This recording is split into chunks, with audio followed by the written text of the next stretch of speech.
যখন মেসি দৌড়চ্ছিলেন, তার পিছে পিছে যখন 4-5 জন 10 জন 12 জন ডিফেন্ডার দৌড়চ্ছিল, তখন তাদের কি মনে হচ্ছিল?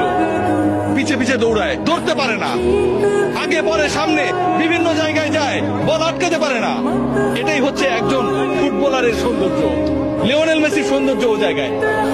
একজন ফুটবলার একটা দলকে, একজন ফুটবলার কোটি কোটি মানুষের স্বপ্নকে তার ছোট কাঁধে কিভাবে ক্যারি করেন সেটা আমরা দেখেছি। যারা অস্বীকার করবেন তারা ফুটবলটা বোঝেন না। হয়তো আমাকে মূর্খ বলতে পারেন, সত্যিই তাই।